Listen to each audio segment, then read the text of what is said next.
Bonjour et bienvenue pour ce rendez-vous hebdomadaire de décryptage de l'actualité économique et géopolitique à haute densité en mode affranchi.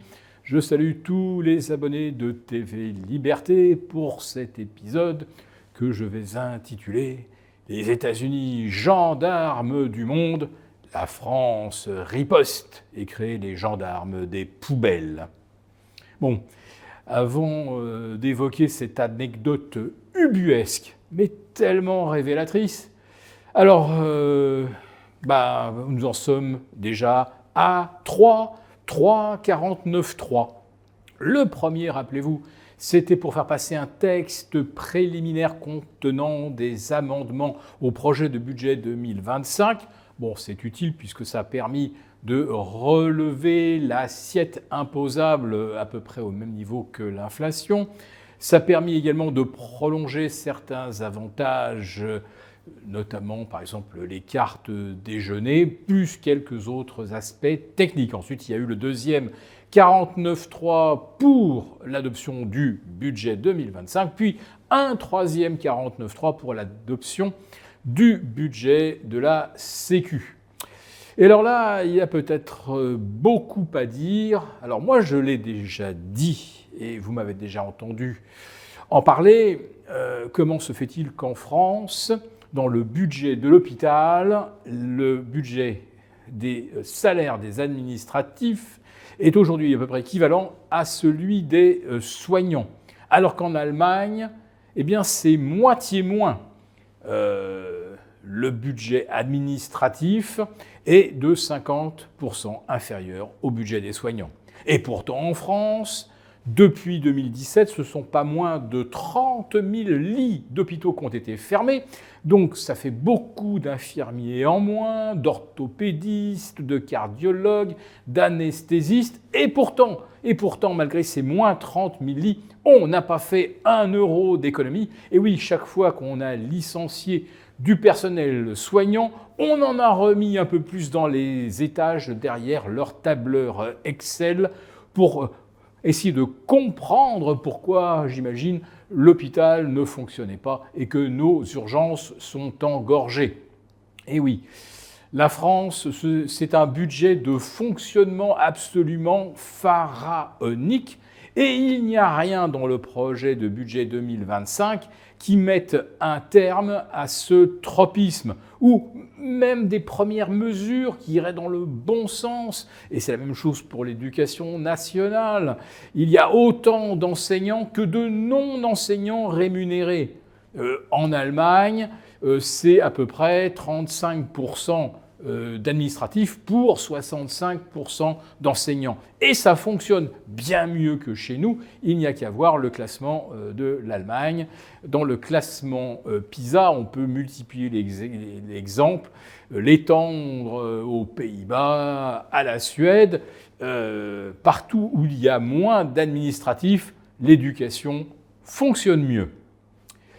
Alors je vous parlais dans le titre de cette police ou ces gendarmes des poubelles. Et oui, figurez-vous que pour inciter la population à faire correctement son tri, eh bien maintenant, il y aura des brigades dotées d'un appareil permettant d'ouvrir une poubelle à puce RFID pour vérifier que son contenu est bien conforme à la liste des objets recyclables. Et si ce n'est pas le cas, si par exemple il y a des vêtements ou des bouts de chiffon dans une poubelle pour les plastiques, eh bien cette poubelle est recalée, ne sera pas ramassée, vous la gardez sur les bras et vous devrez même payer pour son enlèvement ultérieur. Bon, ça ce n'est qu'un début. Peut-être que l'étape suivante, ça sera de mettre une amende pour ceux qui se seraient trompés en vidant leurs poubelles. Et la France de 2025, eh ben, c'est ça, c'est des contraintes de partout, c'est des ZFE, où ceux qui vont travailler pour gagner un salaire et dont les impôts payent justement le salaire des maires qui veulent leur interdire d'entrer dans leur ville, eh bien ces aides-feux sont étendus et tous les gueux qui ne peuvent pas s'acheter un véhicule électrique à 40 ou 50 000 euros parce que sinon vous avez quelque chose qui n'a pas plus de 150 ou 180 km d'autonomie, eh bien à ce moment-là, vous êtes contraint de finir peut-être votre trajet en vélo. Alors tenez, justement, à Lyon, le tunnel sous Fourvière aujourd'hui est équipé d'une piste cyclable. Il n'y a plus qu'une voie de circulation sur une autoroute et cela provoque des bouchons et donc des millions d'heures de travail perdues. Ça, personne ne veut vraiment les chiffrer. À Paris, je pense que ce sont même des milliards qui sont perdus en heures passées dans des bouchons qui ne devraient pas exister.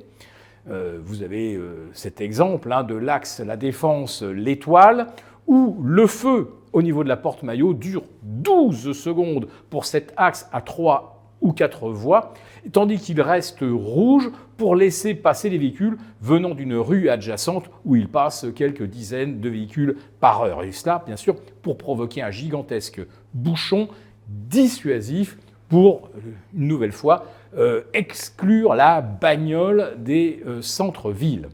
Mais ce qui peut être le plus inquiétant dans le budget 2025 passé à coût de 49,3, c'est que les auto-entrepreneurs, souvent des chômeurs arrivés en fin de droit et qui ont réussi quand même à se transformer en micro-entrepreneurs, eh bien, le seuil de déclaration de la TVA va être abaissé de 37 000 à 25 000, c'est-à-dire 2 000 euros de chiffre d'affaires par mois. Et des calculs ont été faits en année pleine. Cela va coûter jusqu'à 2 000 euros à ces micro-entrepreneurs qui bénéficiaient de l'exonération entre 25 000 et 37 000. Mais surtout, ce qu'il faut prendre en compte dans le calcul, c'est combien de millions d'heures de travail perdues par ces micro-entrepreneurs qui vont devoir maintenant remplir des CERFA, déclarer chaque somme soumise à la TVA.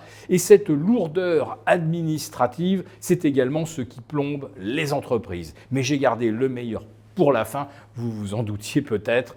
Et oui, dans le projet de budget 2025, eh bien, la TVA sur l'électricité va repasser de 5,5 à 20%, car l'électricité n'est pas considérée comme un bien de première nécessité. Autrement dit, après une légère baisse de l'électricité en début d'année, eh bien, le coût pour l'usager va de nouveau exploser pour la fin de l'année. Nous avons conçu à votre attention un rapport spécial que vous obtiendrez gratuitement en cliquant dans le lien en description de cette vidéo.